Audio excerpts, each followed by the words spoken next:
welcome to an absolutely choice edition of QI, which is all about indecision. All in a dither tonight are A. Jimmy Carr, B. Rich Hall, C. Phil Jupiters, or D. None of the above, Alan Davis. Now, your buzzers are designed to help you make up your mind. Jimmy goes... Turn right, turn right. Phil goes... Turn left, turn left. Rich goes... Turn round, turn round. And Alan goes... Excuse me, sir, is this your vehicle? Are you sure? Will you blow into this bag, please, sir?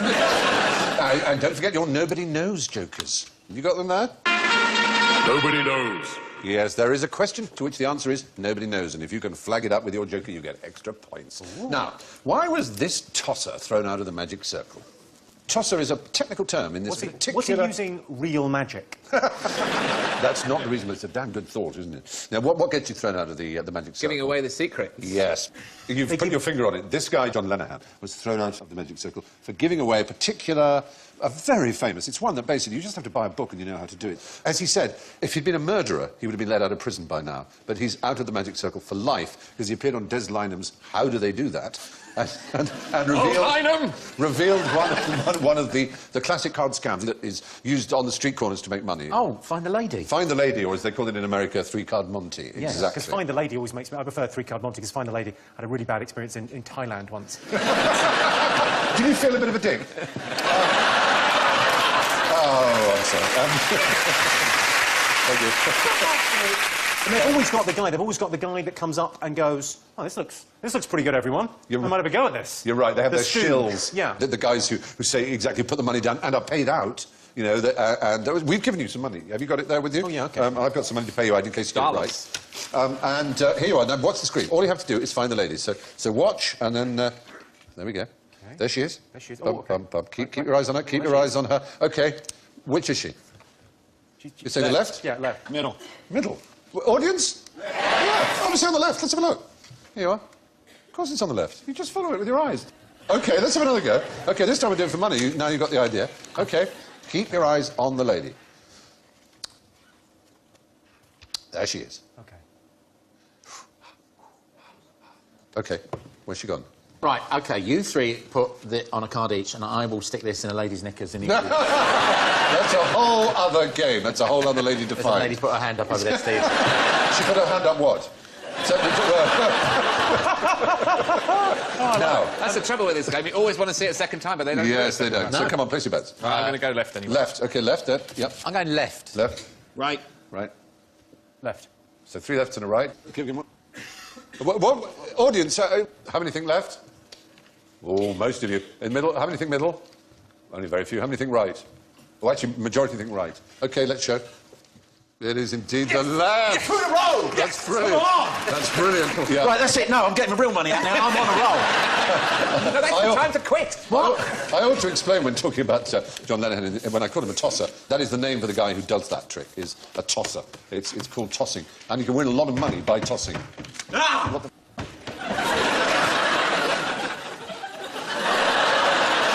I think somebody thought it was real money. Anyway, interesting. OK. What the hell was that? We'll find out, maybe or maybe not. OK, so... I'm not in on that. I just want you to know. Anyway, John Lenahan was expelled from the magic circle for exposing the secret of Find the Lady on television. Although the real secret is that even if you do choose correctly, someone is actually likely to run off with the money anyway, because that's the way they work. Now for something beginning with I that you wouldn't choose in 100 years. Who expected the Spanish Inquisition? Was it... No.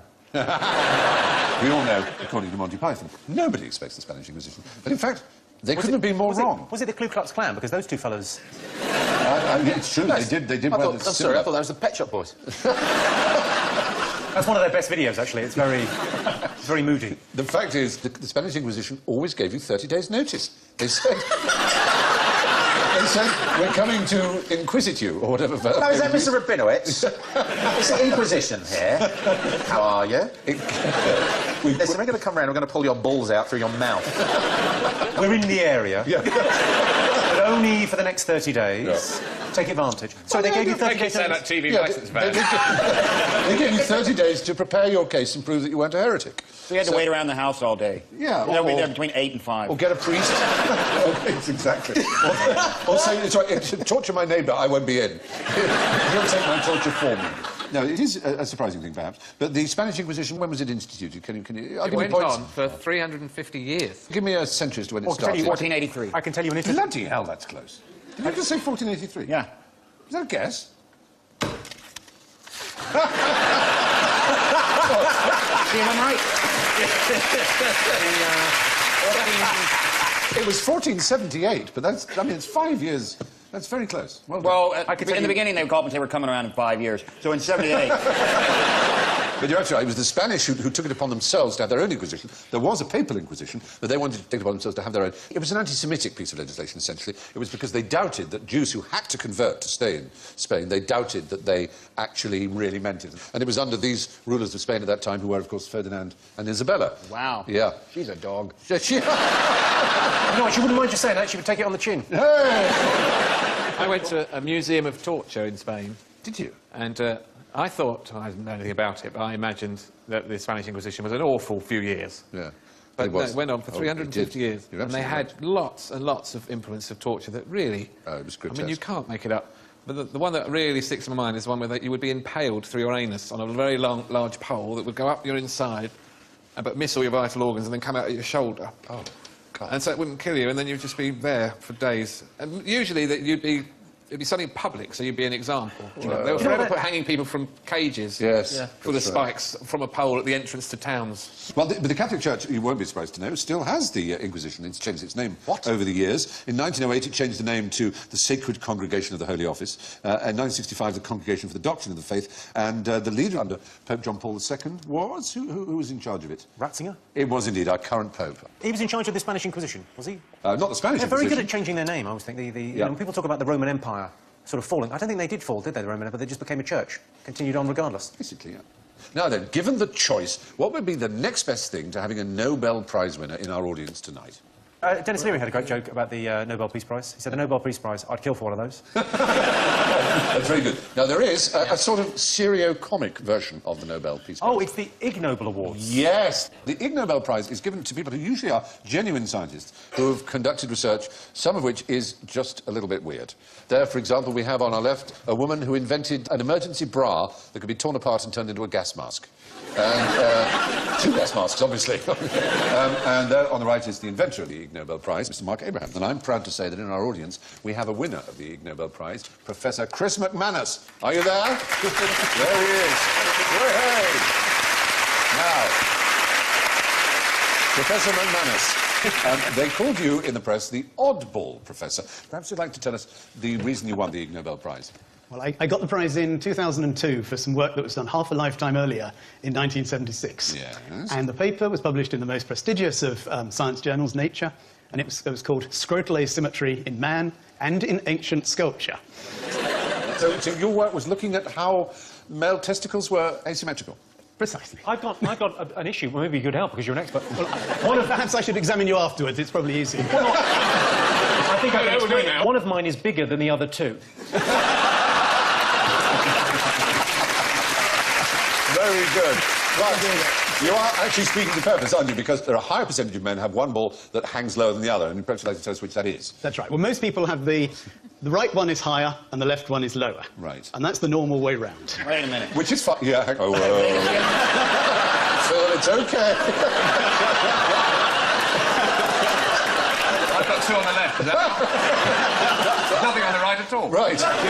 But the surprising thing is that in ancient and indeed Renaissance sculpture, you found... Well, if you look at Michelangelo's David or any of these great sculptures, the right one is higher and the left one is lower, and it's bigger. Yes, which makes sense if you think about it. Why does that make sense? Well, you'd expect the heavier one to go lower. Yes, right. Oh, I see. Okay? But it's against what is... The trouble is, it ain't that way. When you get home later, you'll find that... Oh, no need, man! The higher one is also the bigger one. So the Greeks got it wrong. That was where it got interesting. But that's odd, because they had bodies. Is it because the Greek sculptors used mirrors and used their own equipment and therefore got it the wrong way round, or was there some other reason? I think probably their real problem is that they had a theory, and there's nothing more dangerous than a theory that's wrong. Yes. And they actually didn't know what the testicles were for. This seems a bit strange, but they hadn't quite worked it out. Mine are purely decorative. So what was the Greek theory? Well, Aristotle had this charming theory that little boys have tiny little testicles and very high voices. But as you get bigger, and you go into puberty, the testicles get bigger, they pull down, and they tension the body, and the voice gets deeper. Oh. So they thought there were weights to tension the male body. And is that not the case? Which is why Barry White never did a marathon. So for that, though, you won the Ig Nobel Prize. And is that something you're proud of? It's something I can't deny, put it that way. Right. But it doesn't go to stupid people, it does go to genuine scientists. At the end of the Nobel Prizes, Mark Abrams always sends his consolations to those who haven't won it, and particularly to those who have. I also believe that you're expected to make an acceptance speech. I did. And it's traditional for the acceptance speech to be interrupted by a young girl who shouts, "Please stop it, I'm bored." Is that correct? Yes. Mark has the problem that the Oscars and all other award ceremonies have, that everybody talks too long and thanks everybody. Yeah. So he came up with this device called Little Miss Sweetie Poo, who's a charming 8-year-old girl, and after precisely 60 seconds, she walks across the stage and says, "Please stop, I'm bored. Please stop, I'm bored. Please stop, I'm bored."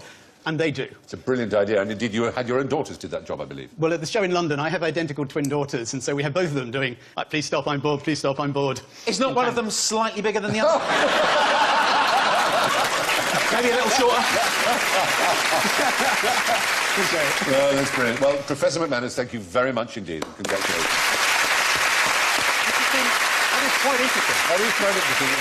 Anyway, the next best thing to winning a Nobel Prize is winning an Ig Nobel Prize. First they make you laugh, and then they make you think. Now, here's a tricky decision. Which is more mammally, a mouse or a hippopotamus? More mammally. Right. So is this which one has got more breasts? Because No. that mammal is... It's about the way we decide, because indecision is our theme today. It's that if you give people tests about categories and you show them certain kinds of items that fit a category, say you're doing the fruit category and you show them an apple and a pear, they'll instantly go fruit. But show them a fig and a raisin, they'll take a bit longer. Show them a pumpkin and an olive, they'll take a lot longer, because oh, were they fruits? And it's the same with mammals. People will instantly say a mouse is a mammal. The hippopotamus, they go, oh, it's sort of wet and slimy. Oh, of course it's a mammal. It just takes that bit longer. I think if I was to stage an all-mouse production of West Side Story... The way this is set up, though, does look like the hippo's sort of sneaking up on the mouse. It does a bit, doesn't it? Can we Photoshop a Rizzler in that mouse? Should I be really sort of nerdily myself now and say that really you shouldn't say Rizzler? Do you know what you should say? What should you say, Stephen? Well, it's French, and riz is the French for rice. Yeah. And the company that makes it is La Croix. And you may notice if you see a Rizzler packet, sometimes you might have torn the top part off. Why, Stephen? For some reason you might need a spare piece of cardboard. Yeah, just to drop the number down. Down someone's email address, exactly. Yeah. So, but you'll notice it says riz la, Rizzler, we think, and then there's a big cross.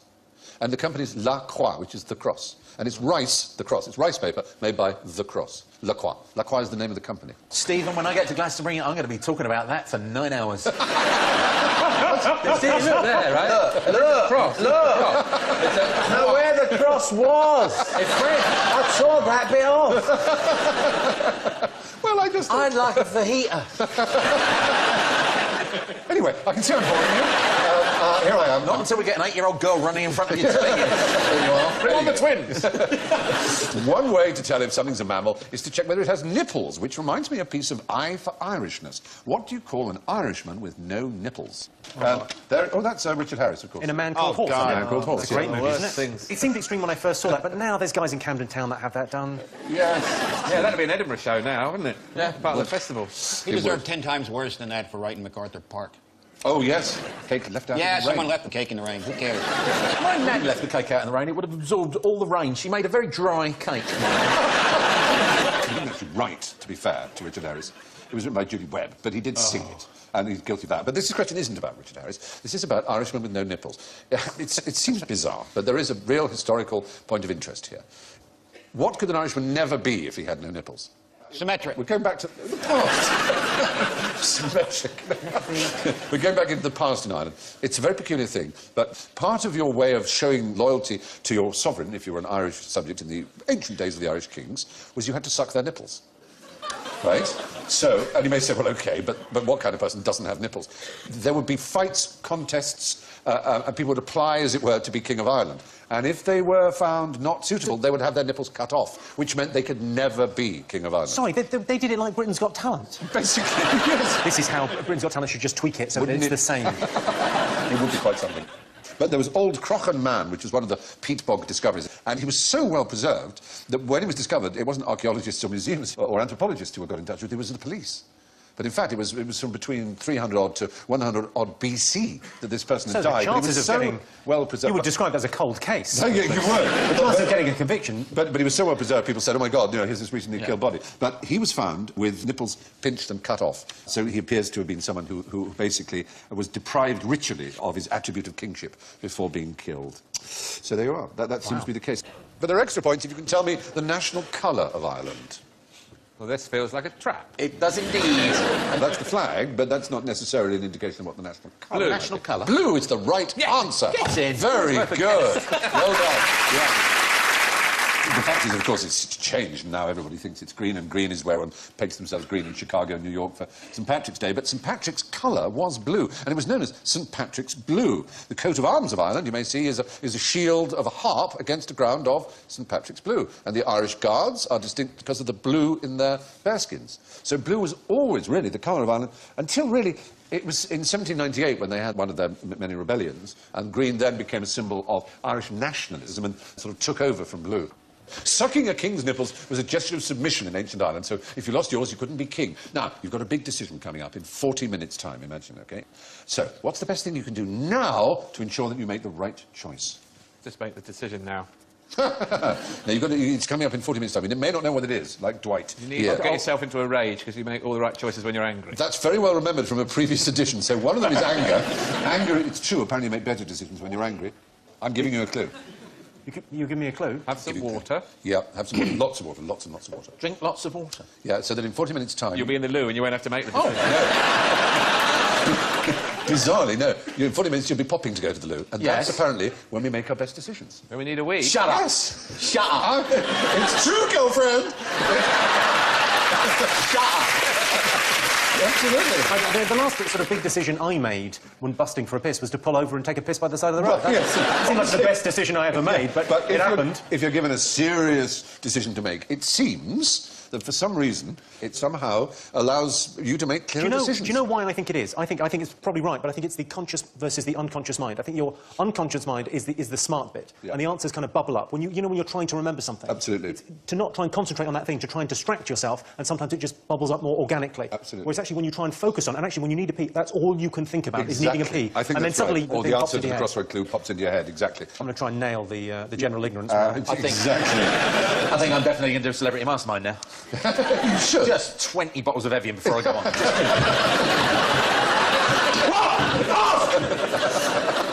Red! Orange! Hitler! I'm gonna go, John! Red, orange, Hitler. I'm trying to think what that would be. What is your specialist subject? Painting. Oh, love it. Fair enough. Good one. So, now, according to the father of history, who was Herodotus, the Greek historian... Surely there hadn't been much history. Well, surely back then it was... I mean, when he's talking about it, it was, 2 weeks ago. Has he got his hair woven into his beard? It does. It does all one piece, doesn't it? Father of hair. Yeah, that's the... But he wrote of the Persians that when they wanted to make a decision, they made a decision drunk and then reviewed it when sober. And if they both tallied, they thought it was right. Or they made a decision when sober and then reviewed it when drunk. And he said also, as if shocked, he said, to vomit or obey natural calls in the presence of another is forbidden among them. And it's like, gosh, Persians are really weird. They don't pee and poo in front of each other. I think that says more about Greeks, which Herodotus was. But he was surprised by that. Don't you think it's odd? Does he mean that they go back behind a tree, whereas the Greek would go in front of the tree? Yeah, or in front of each other. That's the point. The Romans used to all sit around chatting, didn't they? Yes. I've seen the toilets in Pompeii. They just used to sit there, right? Yep. Next to each other. Yeah, yeah. And why not?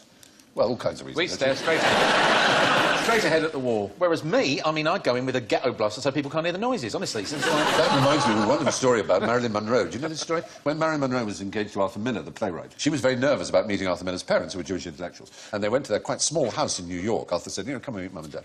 And they were having a dinner. And at one point she wanted to go up and use the loo. And she realised, when she was given directions to it, that it was above the dining room. And so to disguise the sound of herself peeing, she turned the taps on. And then had a pee and then flushed the loo and turned the taps on, washed the hands, came down again. And the next day, Arthur Miller called up his father and said, so what did you think of Marilyn? His father said, nice girl, pisses like a horse. Wow! Now, what big decision did the driver of the number 78 London bus have to make in December 1952? Turn right. Oh, yes, Jimmy. Coronation is all I know about 52. Ah, yes. Well, the Queen didn't get the bus, did she? No, she didn't. You might, if you were bus users, know where the 78 bus goes. It's... Doesn't go around my way. Not, is that where? Tower Bridge. It does! He had to jump the bridge. Brilliant! He had to jump the bridge. Like... Whoa! He was approaching it. There was some mistake with the warning sign, and as he was getting on the first... Do you know what they call each one of these? They're called bascules from the French for a seesaw. And as he was approaching the first one, he was already on it when he saw they were rising. And he took a split-second decision and accelerated. And the second one was lower down, and he threw 3 foot in the air, whatever it was, and they just landed on the second one. No one was injured. And he won for his bravery £10. But it was an employee of the month. And I'm sure employee of the month. Driver of the week. Yeah, but I mean, it was a very brave fellow. You'll want to know his name. Bob Knievel. It was a very good bus driver's name, Albert Gunton. Bertie Gunton. Of course it was. Bertie Gunton. And he should be proud. And if his family are watching, I hope you're still proud of him, and I'm sure you are. What is that thing about split-second decisions, then? I don't know. He just made He the right needed one. a wee. He must have needed a wee. Yes. The car is kind of where that happens, of making a split decision and coming close to something Yes. and... I know it's weird when that happens, isn't it? Of course, I mean, there are two answers to that. One is there may be something small you've seen that you just can't remember. And the other is you wouldn't be able to tell the story if you'd got it wrong and you'd been dead in a crash. So almost everybody who is alive by definition... So all the anecdotes about I made a split-second decision and it went very badly. Yes, they're not here. Naturally, not there to be told. There is that side of it. Yeah. But anyway... Like the conductor who fell out the back. Yes, exactly.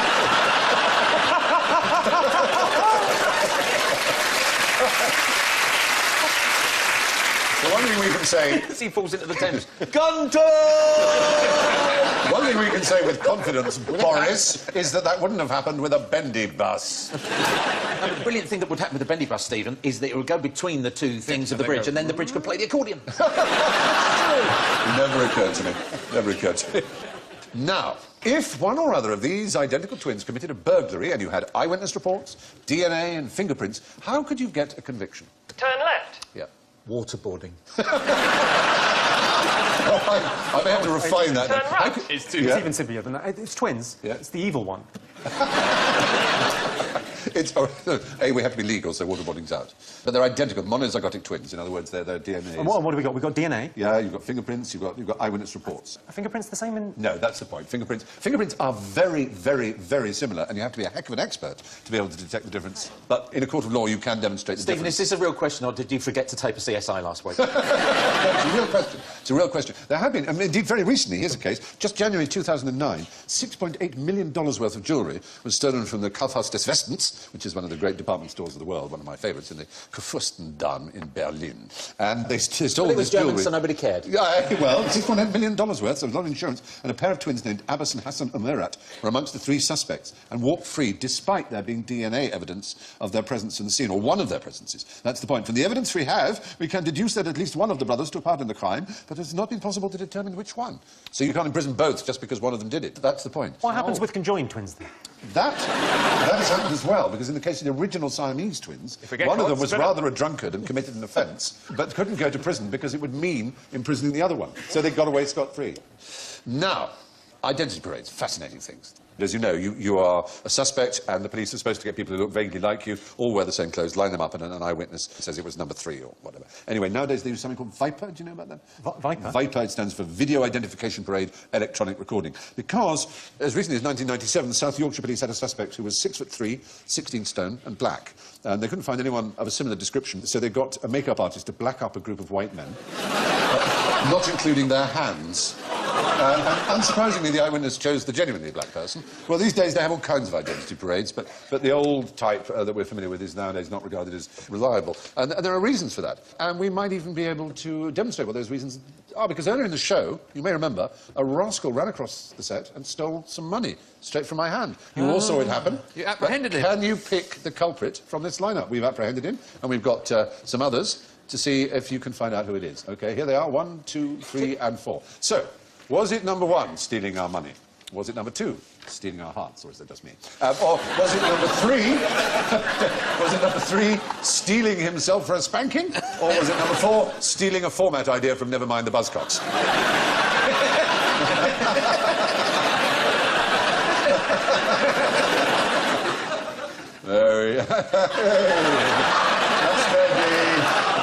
Very good control from our ID parade here. So, I'm going to ask each one of you to give me a number as to which you think it was. You all saw the moment, or at least very briefly, which is how crimes are committed. Phil, you're going to give me a number, 1, 2, 3 or 4?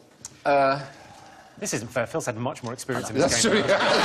Phil's built a career on this game. Yeah, he knows which one is in the kooks. I think... I think number 2 is... Stick a bass player in there for me. So it was fleeting, wasn't it? It was fleeting. 2. Number 2? Alan, I'm going 1. 1, 2 and 1? 2. 2? It's number 1. Number 1. OK, so we're split between 2 and 1. Those of you in the audience who think it's number 1, raise your hand. That's quite a fair number. Those of you who think it's number 2... You probably had a better view, actually, didn't you? Oh, that's quite a lot, too. You did all have a better view. Those who think it's number 3... Few of you think it's number 3. And those who think it's number 4. Again, a few of you. With the real thief, please step forward. Wait a minute. There you are. Yeah. Number 2. Well done. Well done. Very good. Very good indeed. So thank you all for our lineup, including the 3 innocents. Can I just...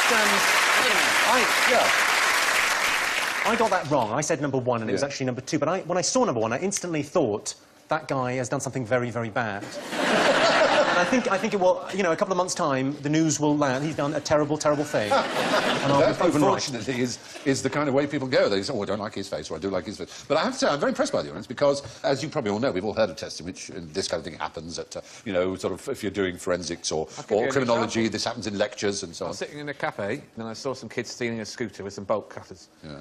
And they sped off with it, and then a few minutes later the police arrived, and I went over the road, and I said, I saw the kids who did this. Yeah.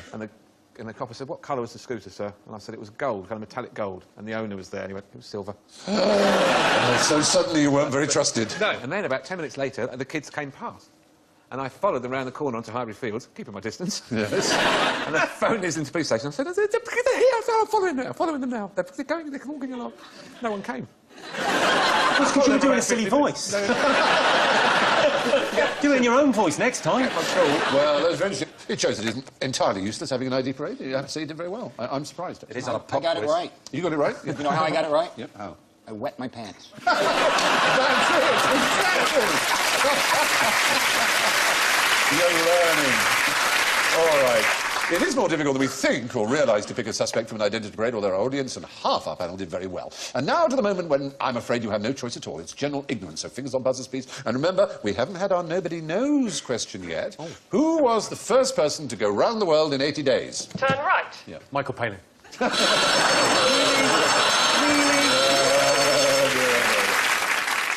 It's a real person. I'm not counting fictional. In the fiction, of course, Phileas Fogg. It was Phileas Fogg, yeah. Blue whale. First person was very much in the question. But it's interesting I said first person, because in fact it was a woman. Amy Johnson? It was, say that, shout that again in the audience. Well done, audience member. Nellie Bly is the right answer. Yes. Very impressed indeed. And I think Nellie Bly is someone we all should have heard of, because she's a very remarkable woman. She was possibly the world's first investigative journalist. She was a remarkably bold, brave and adventurous woman. Oh. She worked for The World, which was Joseph Pulitzer's newspaper. In 1890, after the astonishing success of Jules Verne's novel Round the World in 80 Days, Joseph Pulitzer decided that he would try and get someone genuinely to go round the world in 80 days, which hadn't been done yet. And he awarded the role to one of his journalists. And Nellie Bly said, basically, if you don't give me the task, I will leave the world and go to another newspaper. And so valued was she that he said, well, OK, you've got the job. And she did it in 72 days, which is pretty damned impressive.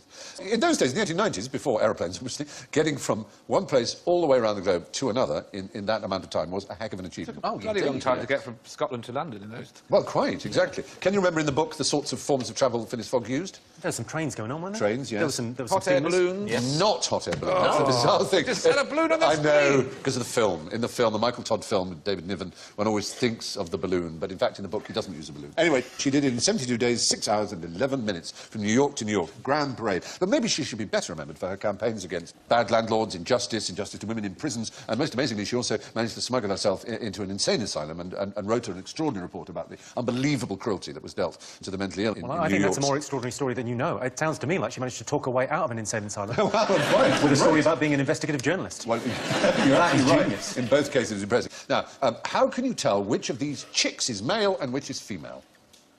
Oh, this must be. This must be. Oh, I'm afraid not.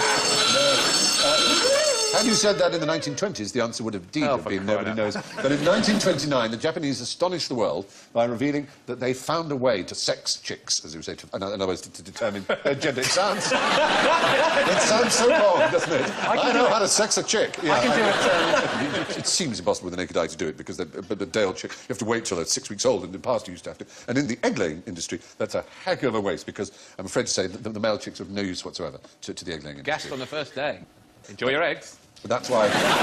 right. In 1927, at the World Poultry Congress in Ottawa, this was announced... The what? At the World Poultry Congress. That's a lot of chickens. Would the representative of Albania make himself known? Albanian chicken! I know it sounds bad, because it's one of the biggest businesses in the world, and the most populous number of birds. We eat them, we eat their eggs, and so there are World Poultry Yeah, Conferences. listen, you know what? We've all done corporate gigs. I imagine I did it. I imagine I did 20 minutes at the end. I once did Philips Small Appliances. Sounds bad. Poor boy. It was a long time...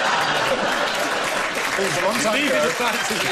It was a long time ago. Which is why I won't have him in the house anymore. So how do you tell the sex? How do you sex a chicken? Well, it's very complex, that's the point. And it's highly... No, we do know. It's highly paid. And the discovery lowered the price of eggs worldwide overnight. That's how important it was. And the Zen Nippon Chick Sexing School was founded. No, you're laughing. I know you're laughing. No, it's true. It's true. You're looking at a graduate. And they taught their sexers in such a rigorous way that only 5 to 10% of applicants received accreditation. But when you passed, you were paid huge sums of money. You're a chick Hundreds of- master. Yeah, hundreds of dollars a day. It was a really big business. And it still is. It still How is. do you know? I know. You don't know. There was one... The best in the business can sex around 1,200 chicks an hour, and there are some incredibly talented ones who can have one in each hand. And can do... No,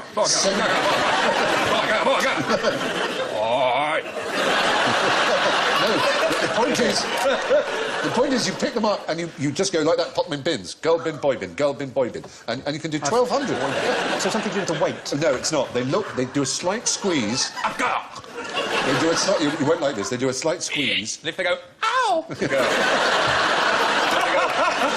That's naughty. If they go, steady on, it's a boy.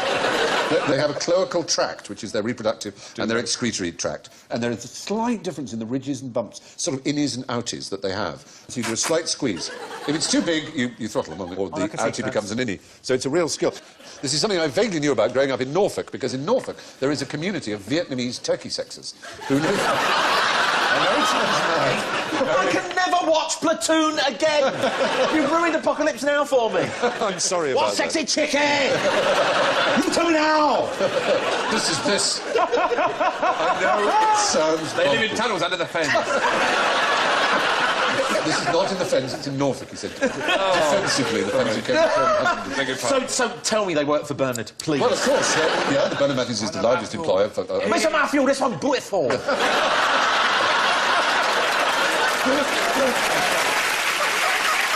All right, chicken sexing is a fine art these days. Now, the sun rises roughly in the east, as we know, and sets in the west, but what does the moon do? Where does it rise and what direction does the moon... Which moon are we talking about, Stephen? This show is getting tough. Wow! Goes the other way on. The opposite direction? Yeah. Well, actually... Sorry to say, that isn't true either. Oh, I know. No, it's the same. It's the same. Also, It's the same. rises in the... Are you sure? The same. Correctly, England. Well done. Yeah, the moon rises in the east and sets in the west like the sun. And lastly, how many different species of mussel can you see here? Is this it? Oh, Is this the question?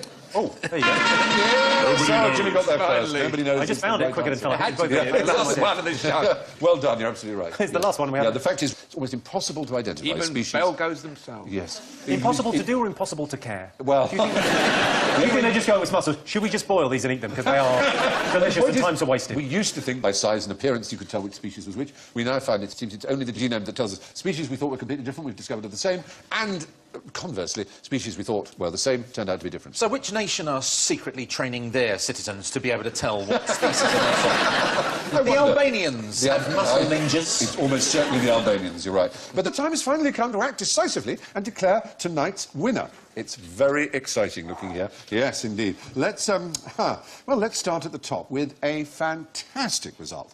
Our winner with a clear plus 10 points is Phil Jupitus.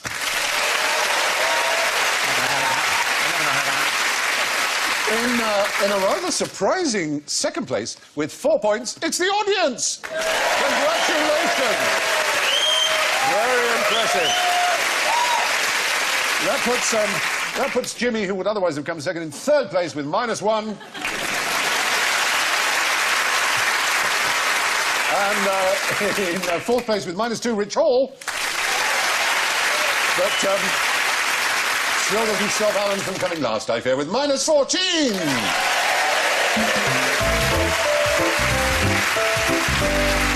So it's thanks to Rich, Jimmy, Phil and Alan, and I leave you with this tale of choice in Soviet Russia from comedian Yakov Smirnov. In Russia, we had only 2 channels. Channel 1 was propaganda. Channel 2 consisted of a KGB officer telling you, turn back at once to Channel 1. Thank you and good night.